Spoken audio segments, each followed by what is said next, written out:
episode of the Brett Allen Show, a pop culture podcast and interview podcast where we talk to amazing people, your favorite actors, celebrities, podcasters, film, television, music, comedy, and more. And today we're talking about what Women Binge, and this is one of the hottest podcasts out there right now, and it stars the amazing Amanda Lee and Melissa Joan Hart.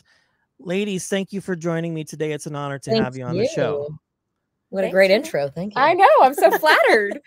Well, this is a fun show, and this podcast premiered on January 5th, and it stars both of you, and you chat about a lot of different things, subjects that you find binge-worthy. It could be film, television, it could be relationships, it could be anything. And you have had some pretty stellar guests. You've had Candace King, Greg Evigan, Vanessa Evigan, Patricia Heaton. I mean, just a lot of people. Now, on your very first episode, I think it was, you both sort of talked about how you got to know each other, which was a very fun and fascinating story. But for those who might not know, can you both just let us in on sort of how you got to know each other and sort of how the podcast came about? It's sort of a two-pronged question, but I think our listeners and viewers would just love the story because it's just so much fun. Yeah, well, we met because our 9-year-olds are good friends, and my son Tucker invited himself to Amanda's house for a play date. And she just walked in as a normal mom. And I mean, we knew she was our people when she was makeup free and a hoodie with the mom bun and the whole thing. And she just sat down and she fit right in. So we were fast friends and started spending a lot of time walking and talking about what we binge. Yeah, seriously. And then the podcast came about because, you know, during like the lockdown and everything, my friends and I were always on group texts and just trying, like friends from all over, right? You're like texting with like friends everywhere. Like, I need a new show to watch. I need a book to read. I need a podcast to listen to. I need a new movie. Yeah. So much Tiger King before. Yeah. And then you're like, what else is there out there? And, you know, Bridgerton only lasts for short, you know, and then you're like, well, what else? Bridgerton. What else? So, Okay. Instagram page, I was like, well, maybe we should do reviews for people because this is what everybody's talking about. Anytime I got together with people, it was like, well, have you seen Yellowstone? Well, have you seen, you know, have you been watching How I Met Your Mother or How I Met Your Father, or, you know, and so it just became the topic of conversation. I was like, this is fun. It's fun to talk to people about this stuff. It's what people are talking about. And there's so much stuff out there that one person can't possibly watch it all. So to have a little guidance about like, well, if you know you agree with this person in their taste, then you might, you know, well, actually it was Annie Potts on the set of Young Sheldon. I was directing Young Sheldon last year, and I had Annie Potts and Jason Alexander both there. And they were like, have you seen The Great on Hulu? And I was like, no. And they were like, you have to watch it. And I watched it. And I was like, this is my favorite show I've ever watched in my entire life. Tell everyone. Oh, it was so good. And that's where it kind of like, I was like, well, if Annie Potts is telling me to watch it, I'm definitely going to watch it. But yes.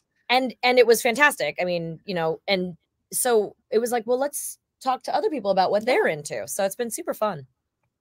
It's very entertaining, and I have to say, it does give great guidance. You've secretly helped our show as far as like guests to look after and things like that, because when you're doing this, I mean, there's obviously the press that we do like this and other things, but then you have to find talent in people that you find fascinating and that your audience will find fascinating. You understand that. So it's kind of like, well, let's try and figure this out. But it's a really good show, and you both just have so much fun. It seems like you both have been friends for a lifetime, which is a lot of. And it's you only guys been just like, have really good chemistry, you know. Our 16-month anniversary. No, we're not even there yet. yet. You think it's like a year? We're coming up on a year. Oh. Yeah. Yeah. But it That's feels great. like we've been best friends forever. Yeah, it really does. And you know, long walks will do that to when you go for a 2.5-hour walk, and then you end up with people 2.5-hour lunch after that. You're like, yeah, this is where we can't seem to stop talking. And so we've never run out of things. It was perfect for a podcast. Honestly, like, yeah. It's so perfect. And it's, you know, the hard part for our podcast, the thing we're always trying to find the balance of, and I think we finally found it with the Lanters. I don't know if you saw Matt and Angela Lanters. Yes, love those guys. Episode. I think it was last week. And that was the first time we felt like we struck a balance between talking about them and talking about what they wanted to talk about, you know, what they binged. Yeah.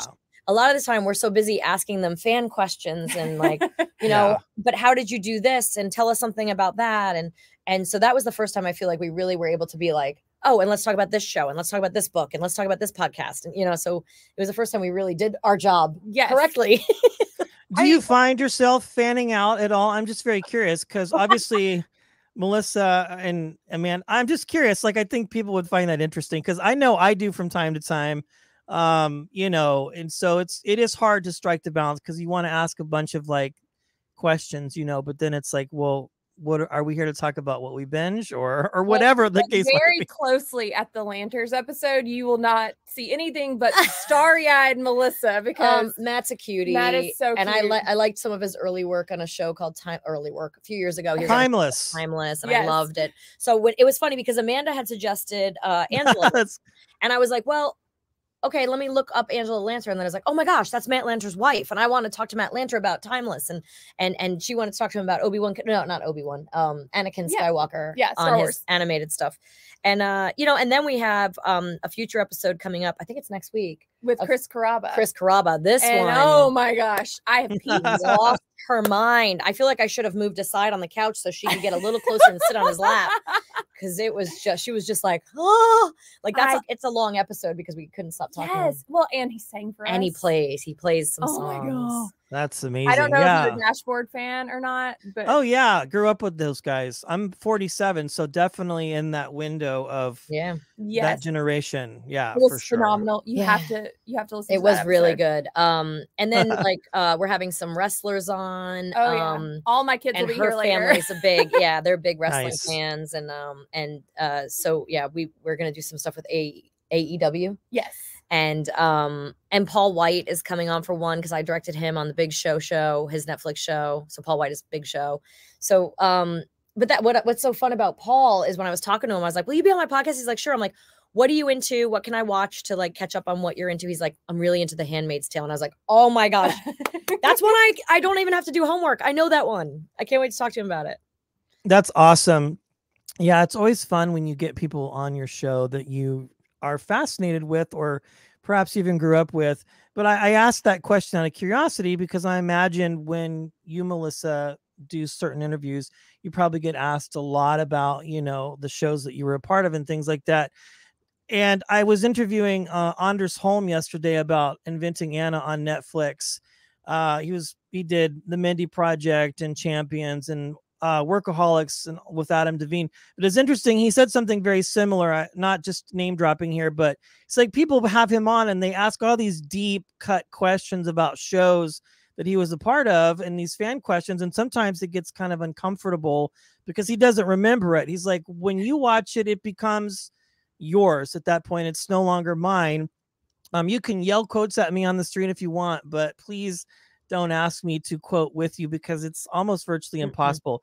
You know, it's been so long. I don't know anything about my show. Or my shows. I think I might know more about the backstories of her shows now. I feel bad like at Comic-Cons and stuff. People come up and be like, so that like whenever the question comes up of what was your favorite episode? I have one episode I remember, so I'll bring up that one. And we found out on the first episode of our podcast that she had never watched Clarissa. So I made her watch the first episode just to be able to talk about it. And I mean, it's kind of unbelievable. I feel like it defined part of my childhood, and she's over here like, oh yeah, that was definitely a part of my childhood. Well, you got to remember, like most of my shows, I mean, I had a Netflix show on in 2018 called No Good Nick, and I had Melissa and Joey on in the age of live tweeting. So those two shows, like Melissa and Joey, I had to watch because they wanted me to live tweet. I don't remember what night of the week it was on, maybe Tuesdays or something. So I would have to live tweet on Tuesday nights in order to get engagement. Like the big thing at the time with the industry was having like what do you call it, like live engagement, right? So having people watch it when it airs the first time, not in reruns or on TiVo. Now with streaming, it's a whole different thing. But Netflix was great. They would have us come in and watch it on a big screen before it would air. We'd watch like 6 episodes at a time, and so we just sit there for 3 hours and have like a little movie night with the cast, and we'd all watch the show. So, and in order to also like kind of do live social media and remember the show and remember the episodes and how they fold into each other and other people's storylines that you might not know. But when I was doing Clarissa and Sabrina, you know, if Sabrina's on every Friday night, I'm working on Friday night till like 2 a.m. Yeah. So, and I'm not allowed to get a copy of that episode until the day it airs in case it gets leaked. So I would get handed a VHS tape on Friday. VHS. Like, they'd be like, here's tonight's episode. Great, thanks. Like throw it in the trash. Cause like I'm working all night tonight. And the last thing I'm going to do tomorrow morning when I wake up I want to be hungover. I don't want to be watching an episode of a show I just got done with late last night. Like, even though it was 2 months ago. So I never watched it. There was just no, and then Sabrina didn't really come out on DVD because the music all had to be changed. There's an episode coming up on our podcast with my mom where she explains why the music had to be all changed because she had good taste. Yeah, I've read stories about that, but I'm very interested because in the world of podcasting, there's a lot out there for people to consume, and there's lots of niche markets, but you both clearly have found a place that people can come to, men and women. This question's for both of you. When people listen to your podcast, and we kind of touched on this earlier, but what is the hope, or what are you wanting listeners and viewers to take away from both of you, or from the show? Like, what do you hope that people get? Like, do they want them to be entertained? I'm really just hoping I'm not making a fool of myself or giving away too much. Okay. But no, I think the purpose for us is to have fun. I always thought, I very much for years and years wanted to do hard-hitting, like, important conversations about politics and about religion and about important subjects that people tend to avoid because it's hard. And nowadays everything is hard, and we've had these conversations too much and they're too divisive. And so this just seems like such fun. And I think it's such an interesting way into, like, people that you might admire or might not know about at all. Yeah. Maybe you find out some things, because we dig into their, like, some of the, like, I like to bring up some of the cryptic stuff in their resume, right? Some of the stuff you might not know about, or, but also hit on the things that they're known for and the big fan questions, but really want to know what they're digging. Because that's just something that people don't really ask them, I feel like. Yeah. And I get it. One of the goals for me is that people understand, like, we're just here having a conversation. This is what our friend group is like. Yeah. Like, what you're seeing with us is exactly what you get in real life. And hopefully the people who are listening and watching feel like they're just a part of the conversation, like they're on the sofa too. Yeah, we're just hoping that while they're driving, after they drop the kids off at school, or even while the kids are in the car, most of the episodes you can look listen for the little E. Yeah, listen for my announcement at the beginning if you have to. But yeah, you can be like, for me, I drop the kids off at school and then I'm driving home, and right now I'm listening to the Great Gatsby audiobook, or or I'll turn on what's my new favorite podcast? The Occasional Sets, I think it is. It's yes. It's all stand-up stuff or something. So there's like Noble Bloods or something. Like, I'll listen to I drop them off, and that's my time. That's my, like, 20 minutes in the car back home. And so, we're hoping that we can be part of the conversation with people. They can just listen and just kind of be our friend. Yeah, like, chill with us. Yeah, I mean, there's definitely that vibe for sure. Like, what you see is what you get for both of you. Sometimes you don't know when you're talking to somebody. You do a lot of in-person conversations, so I think that makes it easier. We were starting to do that before all the madness happened. And then now it's mostly just virtual because it's just easier for everybody. I mean, you're in your studio, I'm in my studio / house, so we can have a conversation easily. Well, let's talk about what you're binging. Melissa, you just talked a little bit about what you're into. What about you, Amanda? What are you jamming out to these days? What do you find interesting? Well, I just started reading The Midnight Library. So no spoilers. So that's what's on my list right now. And then I'm still doing The Great season 2. I'm looking forward to the new season of Miss Maisel and Bridgerton season 2, which is coming out. What have we Obi-Wan? And my husband is super into Peacemaker with John Cena. So we've been watching that a lot. Oh, and we finished Succession. Did you do Boba Fett? Oh, and Boba Fett, yes. Yeah. So those are on my list right now. Yeah, Succession was really good. They left us all on a cliffhanger like they always do. If you haven't, me out so much. Righteous Gemstones, that's another suggestion. Oh, season 2 is so good. We have somebody coming on today from there. So I mean, and that's the thing. Tim Baltz. So I'm excited to chat with him. But it's interesting when you put all this together, you both just put out some really great content. And I think, if people haven't had the opportunity to watch and listen, that I recommend, because I think, again, going back to our original topic, there's a lot out there, and there's freedom of choice is what you can do, but to put something on that's entertaining, but also you guys go deep with your guest as well, and really just make people feel at home, which I think is what people want, especially you know, when they're watching or listening to a show, if that makes any sense. It's a Yeah, very warming feeling. Like we try to make sure we've watched what they watch so that we can talk to them about it. But there's a lot of times when people suggest things like, I think the Lanterns suggested I get the book Redeeming Love. Haven't read it yet, but I can't wait to do that. But I notice things too, because we're asking our guests, like, what's something you haven't finished yet? What's a movie you feel like you haven't watched that you should have? And, you know, so that makes me think about my things too. And like, what's on my list? Yeah, that's why I'm finally reading Great Gatsby, because I've been like, how have I not gotten through this book? But now I'm doing the audiobook, but I'm still having trouble with that. So, but we don't, I mean, we don't only talk about the things we like. We also try to be honest about, we're not hateful or mean or anything, but like, right now I'm trying to like White Lotus. Everybody, I love White Lotus. Everybody, and I don't understand it. And I watched the first one. I was like, nope. But then again, I felt like that the first time I saw the movie Old School. So maybe I just need to, maybe I was in a bad mood and I got to keep going.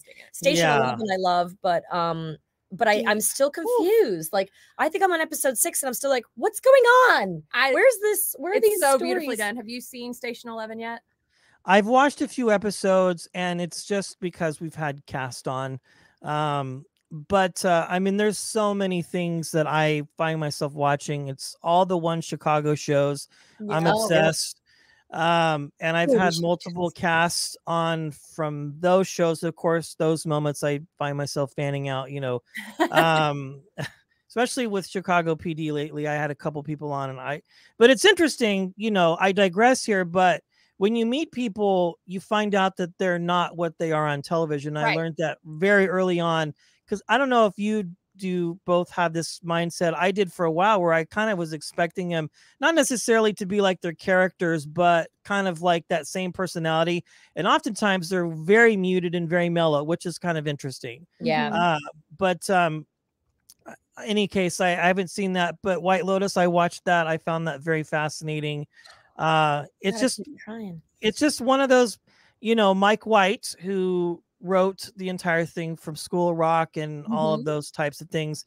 It's just a very different show, and they're already working on a season 2 apparently. So that's right. They just cast it, I think. Yeah, there's I think they're kind of switching it up a little bit. Some of the same characters are coming back, and then others, because they're off vacationing. Well, I tell you, one last question for both of you.